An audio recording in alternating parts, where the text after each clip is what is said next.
Hi folks, we're on Unit 5, Day 2, and today we're going to be talking about the quotient rule.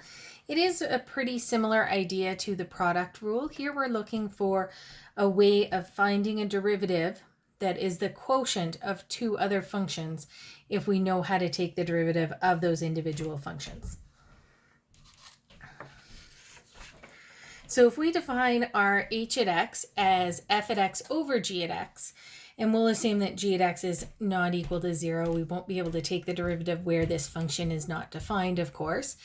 We want to find a way of taking the derivative of this quotient function, and we're going to do this from first principles. So I'm going to start off with h prime at x is the limit as h approaches 0 of f at x plus h over g at x plus h minus f at x over g at x all over h. So this is just using the regular first principles definition of the derivative. I'm going to simplify the top. I see in the numerator here we've got two fractions subtracted by each other, so I'm going to get a common denominator. Remember, you need to keep that limit notation. So here I would have f at x plus h times g at x minus f at x times g at x plus h all over g at x plus h. And I think I'm actually going to put this h in the denominator here. Now, just kind of as an aside, if we had a fraction like a over b all over h, for instance, this would be equal to a over b times 1 over h. So it's a over b times h. So that h from the denominator would just pop down here, and I'm just going to leave it there. Okay, so sort of similarly to what we would have done with the product rule, I want to find things that kind of sort of look like the definition of a derivative. So if I can find pieces of this that look like the limit definition of a derivative, that's going to likely be able to get me something that I can use in this. Now, I like this h on the bottom. The limit definition of the derivative, I for sure like that h on the bottom. I really don't want this stuff on the bottom. So I'm going to pull this apart and rewrite this as the limit as h approaches 0 of 1 over g at x times g at x plus h times the limit as h approaches 0 of all of this top stuff, f at x plus h times g at x minus f at x times g at x plus h all over h, because I really want an h on the bottom. That's starting to look like that the limit definition of a derivative, and I want to probably pull some stuff apart up here a little bit. So what I'm going to do from there, I can actually evaluate this first limit here. So the limit as h approaches 0 is of 1 over g at x times g at x plus h. So I just pulled out those two pieces of the denominator. If h equals 0, then this is just g at x. So this is 1 over g at x squared. So that I've evaluated that part of the limit. Now on the second piece, I have to kind of do some finagling. So f at x plus h times g at x. Now I know I'm going to want, see, for the limit definition of a derivative, I've got an f at x plus h. So I know I would have to have minus f at x if I was going to, for instance, have the derivative of f. So I'm going to put that because I think I want that to happen. Then I know that I don't want this g at x multiplied in here. So I'm going to also add a g at x there. So I could factor this g at x out, and I see kind of the pieces of the limit definition of the derivative of f. I still have a lot of other mess, but that's okay. So I know I can't just randomly subtract something in the middle of my equation unless I balance it out. So I'm going to add in this same thing. And then I've got minus f at x, g at x plus h in there. Going to keep on going. I have this 1 over g at x squared. Whoops. That's going to stay out front for the whole time. Now, here, I've got the limit as h approaches 0. I'm going to look at, just kind of highlight which pieces I'm going to look at together. I'm going to factor out a g at x there.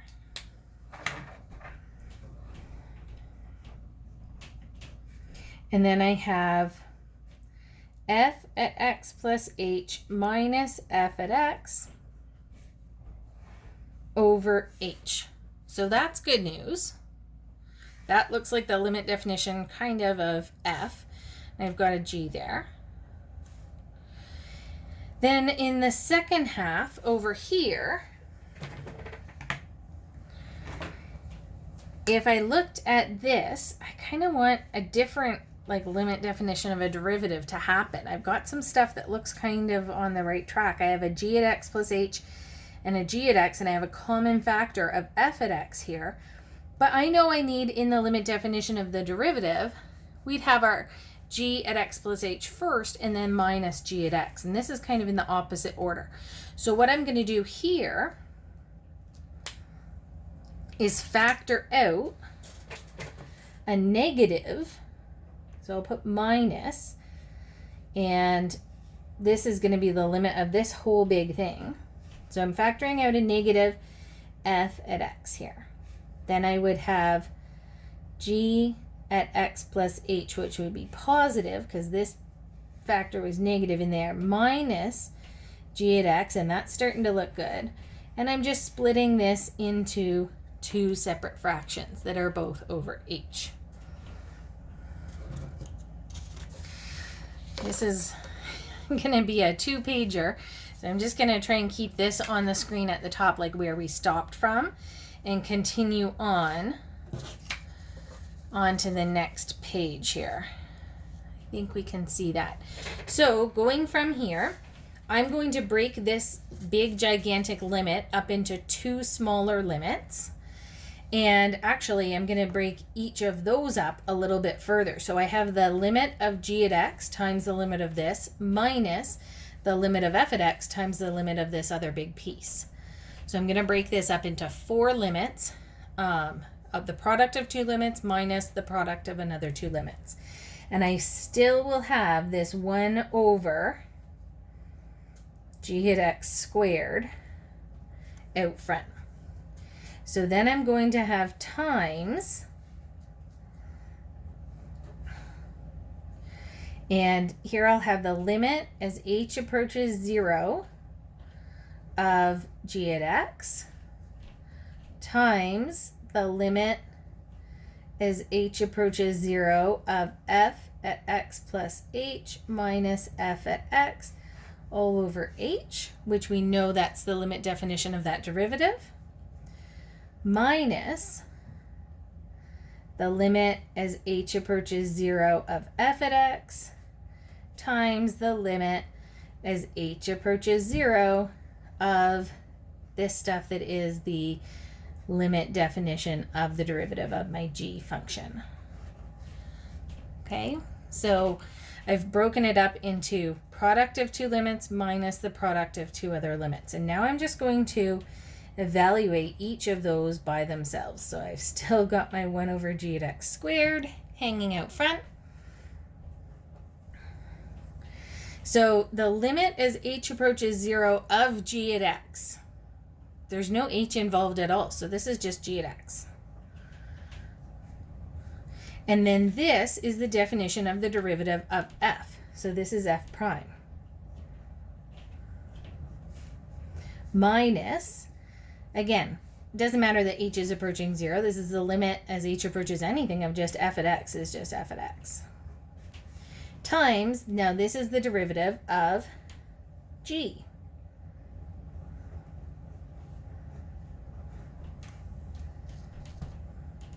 And then typically we would just kind of pop this onto the denominator to write it all as one fraction. And that's what we're going to have for the quotient rule.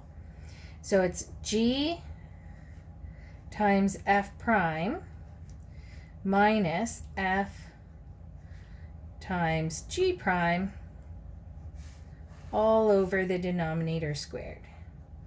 So g at x squared. So oftentimes we'd say the bottom times the derivative of the top minus the top times the derivative of the bottom all over the bottom squared. And that is what we're going to use for the quotient rule.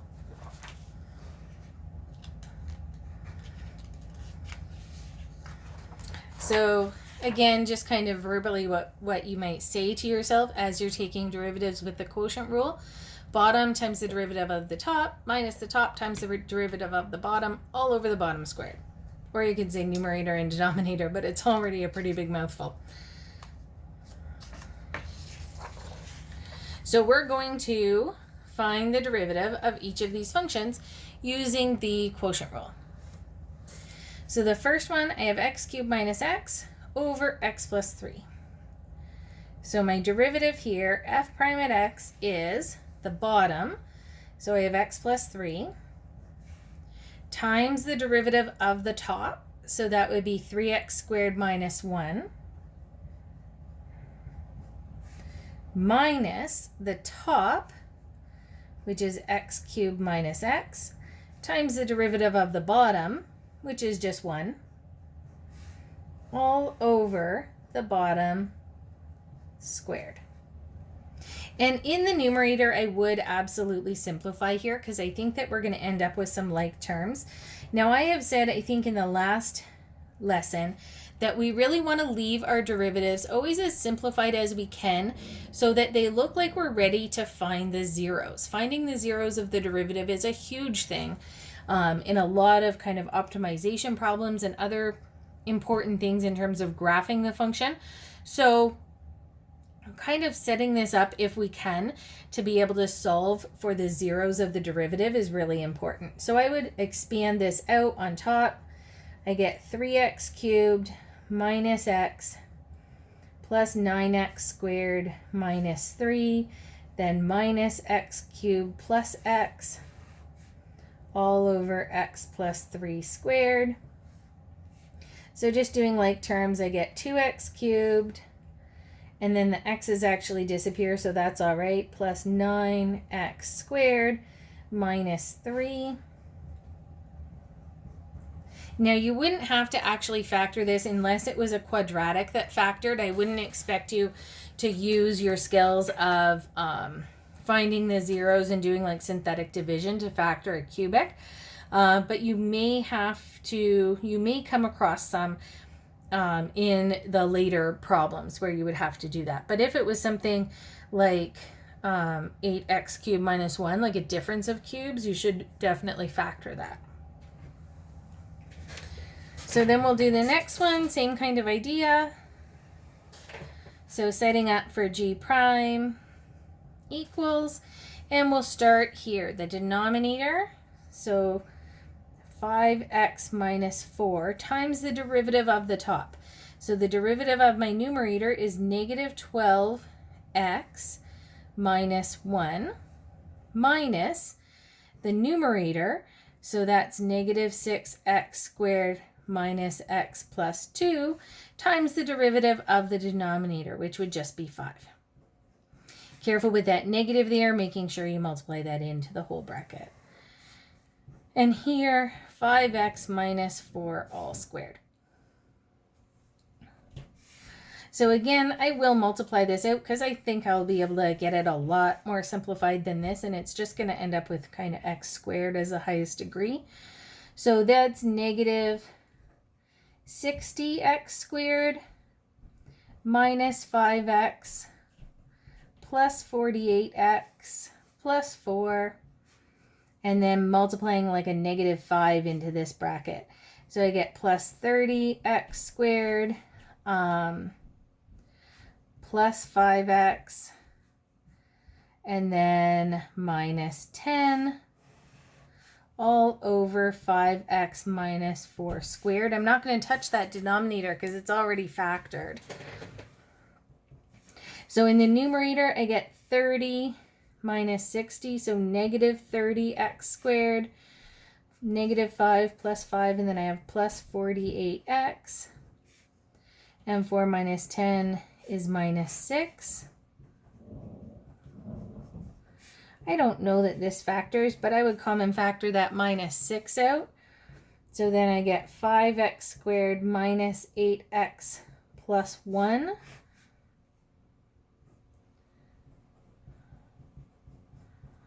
And that doesn't factor, but if that quadratic on top did factor, then you would need to factor that to put it in the proper form.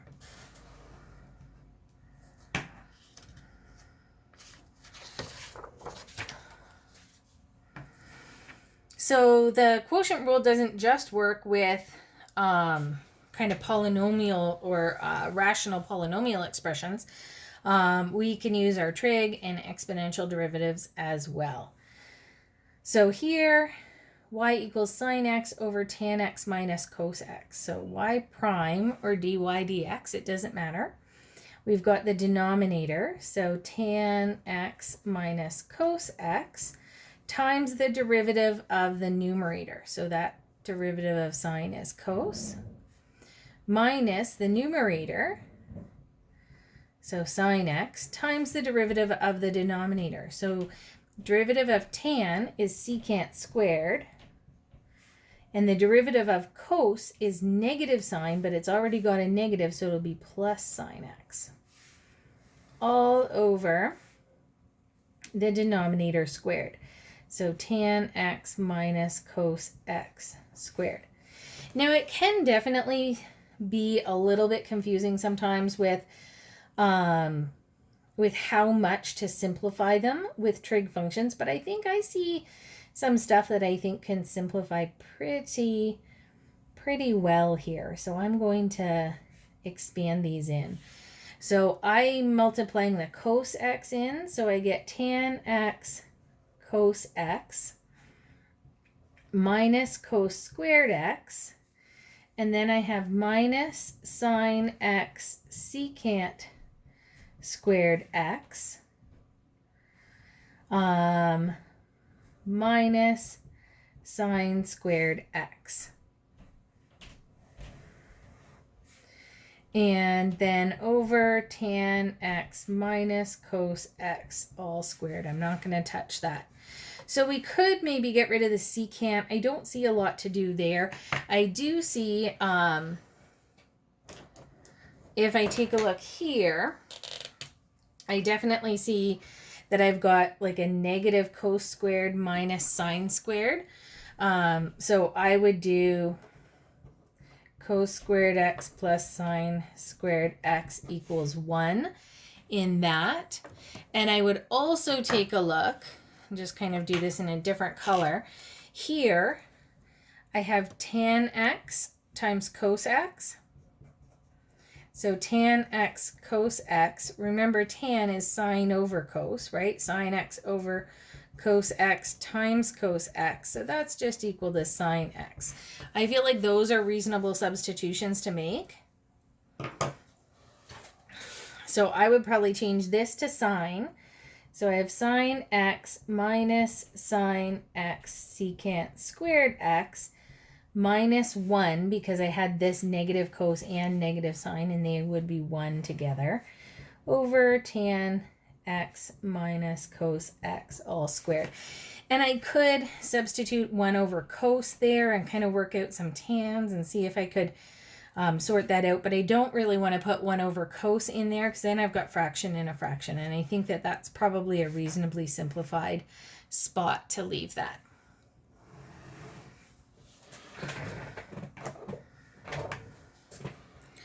So next one, dy dx. We've got kind of a rational function with some exponential stuff on top and a square root on the bottom. But we'll start with denominator. So I'm going to write that as x to the 1/2. So the denominator times the derivative of the numerator. So the derivative here, remember it's e to the same exponent times the derivative of the exponent. So times 2x, because that's the derivative of x squared. Minus derivative here, it's e to the same exponent times the derivative of the exponent, which is just 1. So denominator times derivative of numerator minus, we're going to keep this all the same. So e to the x squared minus e to the x plus 2. Then we're going to multiply that by the derivative of the denominator. So the derivative of x to the 1/2, which is going to get squishy in here, but it's 1/2 x to the negative 1/2. All over the denominator squared, which we know when we square that denominator, that's just x. So I can't do a ton here, but I definitely see something. I really don't want this fraction in a fraction. That's nonsense. I don't want that 1/2. And I also see kind of a common factor here of x to the negative 1/2 and x to the 1/2. So I'm going to factor out 1/2 x to the negative 1/2. Because I don't want the 1/2 kind of in there, and x to the negative 1/2 is the smallest exponent. So here I would get x, because x to the 1 times x to the negative 1/2 is the original thing there. X times e to the x squared times 2x minus e to the x plus 2.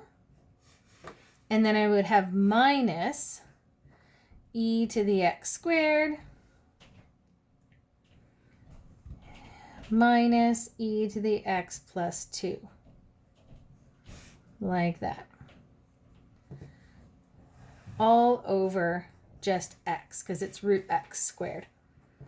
So then I would simplify this. Both of these really want to go in the denominator. I've got a negative exponent, so I'll put x to the 1/2 down there, and this 1/2 out front as well. So I'm going to have 2x to the 1/2 times the x that was originally there. All that stuff's down on the bottom. So multiplying, I'm going to multiply that x in. So I have 2x squared e to the x squared minus x e to the x plus 2 minus e to the x squared plus e to the x plus 2. And I don't have any like terms there, so I'm just going to leave that be. I could try and kind of common factor out of the e to the x plus 2s and the e to the x squareds, but I don't think it's going to get me anything better. So I'm just going to leave that top x e to the x plus 2 minus e to the x squared plus e to the x plus 2. And in the denominator, I'm just going to simplify that x to the 1/2 times x. So it's x to the exponent 3/2. So that one was pretty messy. But the next one's not. So this is a nice simple rational function. And we want to know, when is the slope of the tangent to this curve equal to 2? So let's take a look. So y prime, the derivative, we're going to do the bottom. So x minus 2 times the derivative of the top, which is just 1, minus the top, x plus 1, times the derivative of the bottom, which is 1. All over the bottom, the x minus 2 squared. And then we'll just simplify out the top. So we get x minus 2 minus x minus 1 over x minus 2 squared. So y prime is, those x's will disappear. I get negative 3 over x minus 2 squared. Now, we could try this, but I want you guys to kind of think about what's going to be the value of this for any x value. So we've got a -3 divided by something squared. Now, something squared, that's always going to be positive, right? So this denominator, x minus 2 all squared, has to be positive. And if you have a negative divided by a positive, it's never going to equal to 2 because it's always going to be negative. So y prime is not equal to 2.